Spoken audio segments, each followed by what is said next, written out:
আজ 21শে ফেব্রুয়ারি গভীর রাতে 10 জন উপদেষ্টা গোপনে দেশ ছাড়ছে। বিমানবন্দরে সবাই একসাথে গ্রেফতার হয়েছে। দর্শক দেখতে পাচ্ছেন 10 জন উপদেষ্টাকে একসাথে গ্রেফতার করে নিয়ে যাচ্ছে এবং সাধারণ জনতা তাদেরকে ঘেরাও করে ধরেছে আজকে।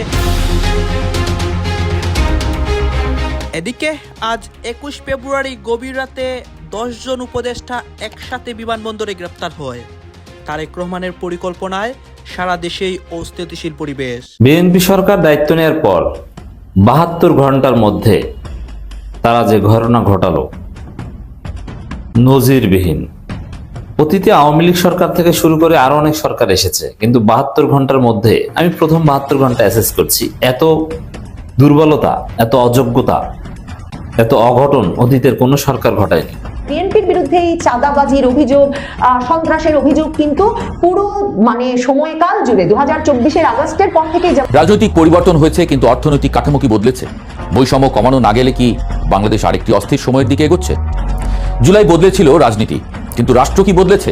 ডক্টর মোহাম্মদ ইউনূসের রাষ্ট্রীয় দায়িত্বের ব্যস্ততম দিনগুলো যেন হঠাৎ করেই থেমে গেছে। যে যমুনা ভবন কিছুদিন আগেও ছিল সিদ্ধান্ত, আলোচনা ও কূটনৈতিক তৎপরতার কেন্দ্র, সেখানে এখন নেই কোনো কর্মচঞ্চলতা। রাজনীতি হইল গিয়া আজব এক চিজ, যা দেখেন এটা আসল না, আর যেটা আসল এটা আপনারা টেরই পাবেন না। বিএনপি তো মানুষের সামনে জামাতরে গুপ্ত কয়া ট্রল কইরা রং তামাশা কইরা। একদিকে বিএনপি ক্ষমতায় যাওয়ার পর থেকেই জামাতকে নিয়ে অনেক কথা বলতেছে, জামাতের উপর অনেক অ্যাকশন নিচ্ছে। আজকে দেখতে পারি অসংখ্য উপদেষ্টা দেশ থেকে পালিয়ে যাওয়ার সময় আটক হয়। দর্শক শ্রোতা, দেশের যে উপদেষ্টারা রয়েছিল, যেমন আসিফ নজরুল, তারপরে ডক্টর ইউনূস সহ আরও যারা রয়েছে, তারা পালানোর পথ খুঁজছিল। বিএনপি যখন ক্ষমতায় আসে, বিএনপি কিন্তু সবার বিরুদ্ধেই অ্যাকশন নেয়, এমনকি ডক্টর ইউনূসকেও ছাড় দেয় না। আপনারা দেখতে পারবেন এই মুহূর্তে উপদেষ্টাদের অবস্থা এবং বিমানবন্দরের অবস্থা। এই বিষয়টা নিয়ে অনেকের বক্তব্যের মাধ্যমে অনেক রহস্য উন্মোচন করে, সেই বক্তব্যগুলো আপনাদেরকে দেখাবো। আপনারা সম্পূর্ণ ভিডিওটি ধারাবাহিকলি কন্টিনিউ করবেন। রাজনৈতিক পরিবর্তন হয়েছে, কিন্তু অর্থনৈতিক কাঠামো কি বদলেছে? বৈষম্য কমানো না গেলে কি বাংলাদেশ আরেকটি অস্থির সময়ের দিকে এগোচ্ছে? জুলাই বদলেছিল রাজনীতি, কিন্তু রাষ্ট্র কি বদলেছে? ভোটের রং পাল্টালেও মানুষের পকেট তো আগের মতোই খালি। জুলাই গণ অভ্যুত্থানের পর আমরা অনেক কথা বলেছি রাজনৈতিক সংস্কার নিয়ে। নির্বাচন, প্রশাসন, সংবিধান, ক্ষমতার বিকেন্দ্রীকরণ সবই আলোচনায় এসেছে, কিন্তু একটা প্রশ্ন কি যথেষ্ট জোরে উঠেছে? রাজনীতি বদলালেই কি রাষ্ট্র বদলে যায়? রাষ্ট্র কেবল ক্ষমতার কাঠামো না। রাষ্ট্র মানে অর্থনীতি, রাষ্ট্র মানে সম্পদের বন্টন, রাষ্ট্র মানে কে কতটুকু পায় আর কে বঞ্চিত থাকে।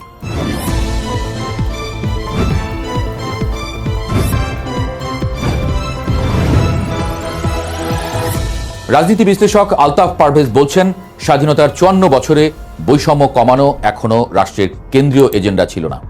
2024 সালে গণ অভ্যুত্থান বৈষম্য বিরোধী তকমা পেলেও বাস্তবে বৈষম্য কমানোর দৃশ্যমান অগ্রগতি নেই। তাই আশঙ্কা, বাংলাদেশ কি আবারও কোনো এক লাল জুলাইয়ের দিকেই হাঁটছে? এই প্রশ্নটা আবেগের না, এটা বাস্তব প্রশ্ন। 2025 সালের 10 ডিসেম্বর প্রকাশিত ওয়ার্ল্ড ইকোনমিক ফোরামের এক প্রতিবেদনে বলা হয়েছে, বাংলাদেশে মোট সম্পদের 58% মালিক সমাজের উপরের 10% মানুষ। আরও ভয়াবহ তথ্য হল, মাত্র 1% মানুষের হাতে আছে দেশের 25% সম্পদ। অন্যদিকে দেশের অর্ধেক মানুষ অর্থাৎ 50% নাগরিক মিলেও জাতীয় সম্পদের মাত্র 4.7%-এর মালিক। একবার ভাবুন, অর্ধেক জনগোষ্ঠীর হাতে যদি থাকে মাত্র 4.7% সম্পদ, তাহলে রাষ্ট্রের ভারসাম্য কোথায়?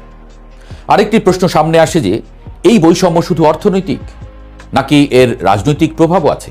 অর্থনৈতিকভাবে শীর্ষে থাকা গোষ্ঠী স্বাভাবিকভাবেই জাতীয় ও স্থানীয় রাজনীতিতে প্রভাব বিস্তার করে। নির্বাচন প্রক্রিয়া, নীতি নির্ধারণ, প্রশাসনিক কাঠামো সবখানেই তাদের প্রভাব থাকে। 2026 সালের নির্বাচনে কোটিপতিদের একচেটিয়া উপস্থিতি এই বাস্তবতাকেই আরও স্পষ্ট করেছে।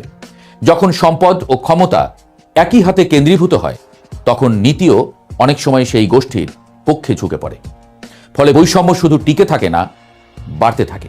বিএনপি সরকার দায়িত্ব নেওয়ার পর 72 ঘন্টার মধ্যে তারা যে ঘটনা ঘটালো নজিরবিহীন।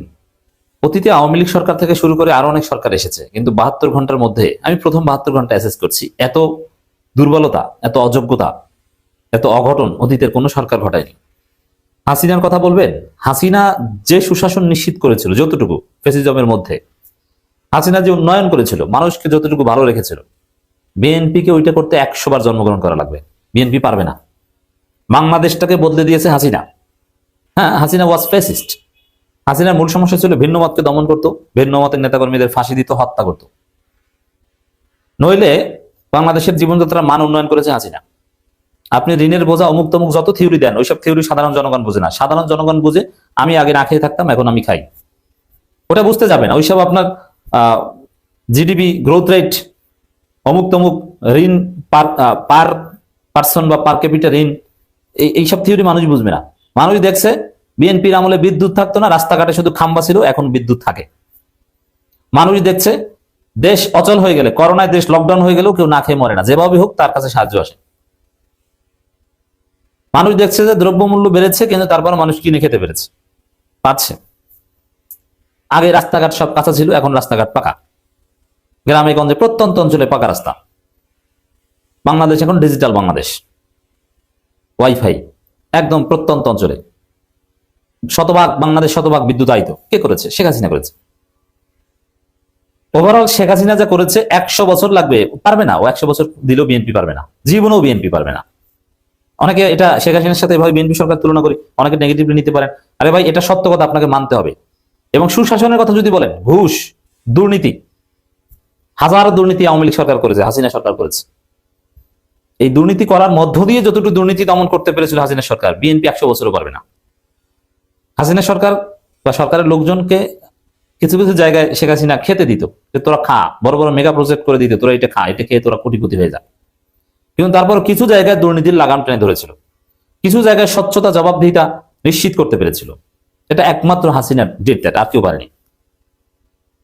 আপনি যদি নিয়োগ পরীক্ষার গুলো কথা দেখেন, বিএনপির আমলে, এখন যে আবার কি হয় আল্লাহ জানে, বিএনপির আমলে বগুড়া আজিজুল হক কলেজ থেকে খালি বিসিএস ক্যাডার হতো, পুলিশ ক্যাডার প্রায় সব হতো এখান থেকে। ডক্টর মোহাম্মদ ইউনূসের রাষ্ট্রীয় দায়িত্বের ব্যস্ততম দিনগুলো যেন হঠাৎ করেই থেমে গেছে।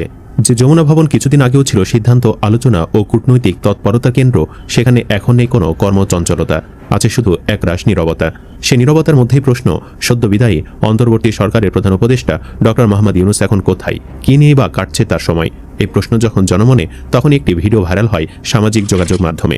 সেখানে দেখা যায় দায়িত্ব শেষে চরম অবহেলায় দেশ ছাড়ছেন সাবেক ইন্টারিম গভর্নমেন্টের চিফ অ্যাডভাইজার ডক্টর ইউনূস। যেখানে আরও দেখা যায় বিদায় বেলায় কেউ নেই তার পাশে, এমনকি নিজের লাগেজ পর্যন্ত তাকে নিজ হাতে বহন করতে হয়েছে। এমন দৃশ্য ভাইরাল হবার পর থেকেই অনেকেই তারেক রহমানকে পরামর্শ দিচ্ছেন বিএনপি সরকারে ডক্টর ইউনূসকে কাজে লাগাতে। কেউ কেউ বলছেন, বিএনপি যদি ইউনূসকে রাষ্ট্রপতি বা বড় কোনো পদ দেয়, তাহলে ইউনূস হতে পারবেন বিএনপির রক্ষাকর্তা। আসলে কি ইউনূসকে রাষ্ট্রপতি বানাবে বিএনপি? ইউনূসকে এই মুহূর্তে ঠিক কতটা দরকার বিএনপির? চলুন সেসব বিষয়ে আলোচনা করব জীবনের কথার আজকের ভিডিওতে। বিস্তারিত জানতে ভিডিওটি 1 সেকেন্ডও না টেনে শেষ পর্যন্ত দেখতে থাকুন। ইতিহাসে এমন কিছু সময় আসে যখন ব্যক্তি ও সময় যেন একে অপরকে খুঁজে নেয়। বাংলাদেশের রাজনৈতিক অভিযাত্রায় জুলাই অভ্যুত্থান পরবর্তী সময়টি ছিল তেমনই এক সন্ধিক্ষণ।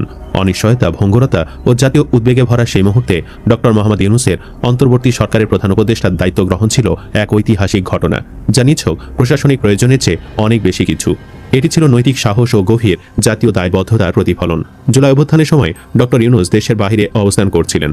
তিনি তখন আন্তর্জাতিক দায়িত্ব ও বৈশ্বিক কর্মকাণ্ডে যুক্ত ছিলেন এবং দেশের ভেতরের দ্রুত পরিবর্তনশীল রাজনৈতিক পরিস্থিতির সাথে সরাসরি সম্পৃক্ত ছিলেন না।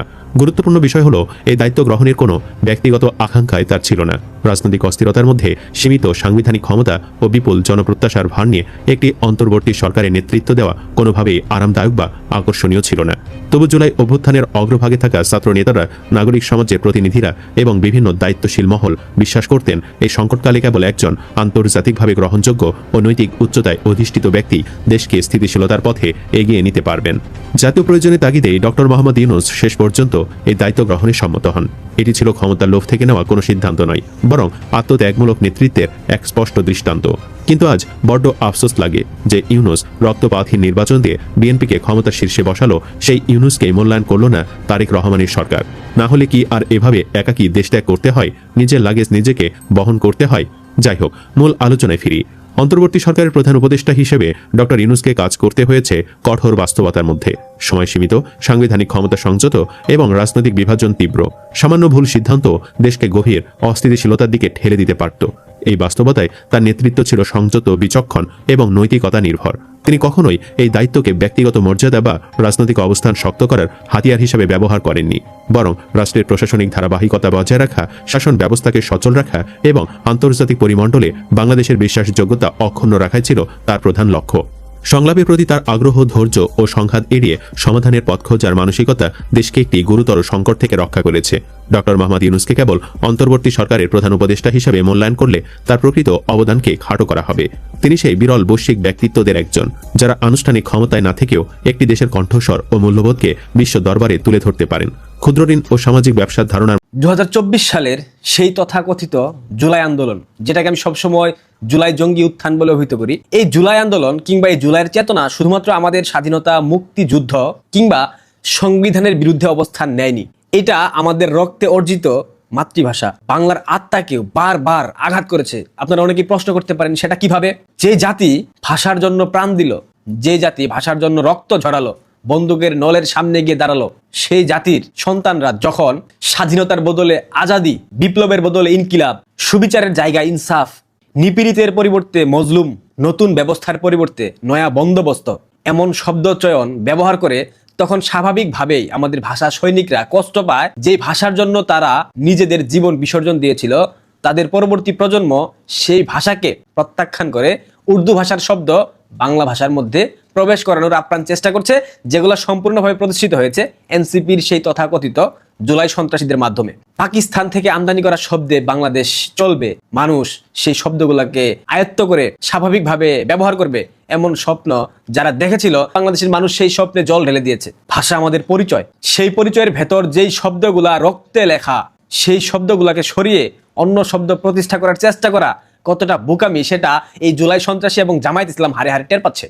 আন্তর্জাতিক মাতৃভাষা দিবসকে কেন্দ্র করে বাংলাদেশে একাধিক ঘটনা ঘটে গেছে। গতকাল রাতে জামাতের আমির কি করেছে, তার সাথে কি হয়েছে, সেটা আমি আপনাদেরকে দেখিয়েছি। গতকাল রাতে বাংলাদেশের নবনির্বাচিত প্রধানমন্ত্রী একটা লজ্জাজনক ইতিহাসের জন্ম দিয়েছে। একে তো প্রটোকল ভেঙে তিনি পুষ্পস্তবক অর্পণ করেছেন, তার পরিবারের জন্য সাধারণ মানুষকে অপেক্ষা করতে হয়েছে। তিনি রাষ্ট্রের প্রধানমন্ত্রী, তিনি স্বাভাবিকভাবেই পুষ্পস্তবক অর্পণ করবেন, যদিও তিনি 12টায় যাওয়ার কথা ছিল, তিনি 7 মিনিট পর গিয়েছেন। রাষ্ট্রপতি পুষ্পস্তবক অর্পণ করে বঙ্গভবনে চলে যাওয়ার পর প্রধানমন্ত্রী গিয়েছেন। ভালো কথা, পুষ্পস্তবক অর্পণ করেছেন, শ্রদ্ধা জানিয়েছেন। এর পরবর্তীতে হয়তোবা প্রটোকল অনুযায়ী বিভিন্ন সংগঠন কিংবা বিভিন্ন অর্গানাইজেশন কিংবা বিভিন্ন দল শ্রদ্ধা জানাবে, কিন্তু সেখানে তারেক রহমানের কন্যা জাইমা রহমান এবং তার স্ত্রী জোবাইদা রহমান, তাদের জন্য আলাদাভাবে প্রটোকল দিয়ে তাদেরকে শ্রদ্ধা নিবেদন করতে হবে। এটা কোন প্রটোকলের মধ্যে পড়ে কিংবা এটা কোন নিয়মের মধ্যে পড়ে, আসলে এটা আমার মাথায় আসছে না। সব থেকে জঘন্য যে কাজটা আমাদের বর্তমান প্রধানমন্ত্রী করেছেন, সেটা আপনাদের চোখে পড়েছে কিনা আমি জানি না। ইতিমধ্যে হয়তোবা সামাজিক যোগাযোগ মাধ্যম কিংবা মেইন স্ট্রিম মিডিয়াতে আপনারা দেখেছেন, 21 ফেব্রুয়ারি আন্তর্জাতিক মাতৃভাষা দিবস। পুরো পৃথিবীর সকল বাংলা ভাষাভাষী মানুষ, এখানে ধর্ম, বর্ণ, গোত্র নির্বিশেষে সবাই, হিন্দু হতে পারে, মুসলমান হতে পারে, বৌদ্ধ হতে পারে, খ্রিস্টান হতে পারে, আদিবাসী সম্প্রদায় হতে পারে, সংখ্যালঘু হতে পারে, যে কেউ, অর্থাৎ বাংলা ভাষাভাষী সকল ধর্ম, বর্ণ এবং গোত্রের মানুষ। নির্বাচন শেষ, সাজানো নির্বাচনে তারেক রহমানকে প্রধানমন্ত্রী করে একটি সরকার গঠিত হয়েছে। 2024 সালের জুলাই আগস্টে বাংলাদেশের রাজপথে যে সন্ত্রাসী ঘটনা ঘটেছিল তা থামাতে সেনাবাহিনী রাজি না হওয়ায় আওয়ামী লীগ সরকারের পতন ঘটে। সেদিন থেকেই প্রচলিত কথা হচ্ছে যে বাংলাদেশে একটি সামরিক কূ হয়েছে, তবে বেসামরিক ব্যক্তিত্ব ডক্টর মোহাম্মদ ইউনূসকে সামনে রেখে। ক্ষমতা দখলের আগেই সেনাপ্রধান জেনারেল ওয়াকারুজ্জামান জাতির উদ্দেশ্যে বলেছিলেন তার উপর ভরসা রাখতে। তারপর দীর্ঘ 18 মাস বাংলাদেশ চলেছে ভয়ঙ্কর মব শাসনের মধ্য দিয়ে। সেনাপ্রধান কিছুই করতে পারেননি। বারবার নির্বাচনের দাবি তুলেছেন, বলেছেন ইনাফ ইজ এনাফ, কিন্তু কিছুই হয়নি। বিদেশি মদদে ইউনূস সরকার দীর্ঘ 18 মাস বাংলাদেশকে একটি ভয়াবহ অবস্থায় রেখে শেষ পর্যন্ত দেশি বিদেশি চাপের মুখে, যেখানে হয়তো ওয়াকারও আছেন, একটি সাজানো নির্বাচন দিয়ে বিদায় নিতে বাধ্য হয়েছে। বিএনপি চেয়ারপারসন বা চেয়ারম্যান তারেক রহমানকে হত্যা এবং দুর্নীতি সহ একাধিক মামলায় খালাস দিয়ে দেশে ফিরিয়ে এনে তার হাতে ক্ষমতা তুলে দেওয়া হয়েছে, যেখানেও ওয়াকারের হাত রয়েছে।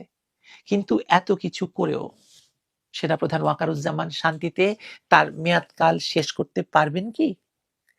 খবর কিন্তু ভিন্ন কথা বলছে। সরকার গঠনের অব্যবহিত পরেই প্রশাসনের শীর্ষ পদগুলোতে যে বড় ধরনের রদবদল শুরু হয়েছে, তা শুধু রুটিন মাফিক প্রশাসনিক কাজ নয়, বরং এই যে ক্ষমতা, এই ক্ষমতাকে নিরঙ্কুশ করার একটি কিউরেটিং প্রক্রিয়া।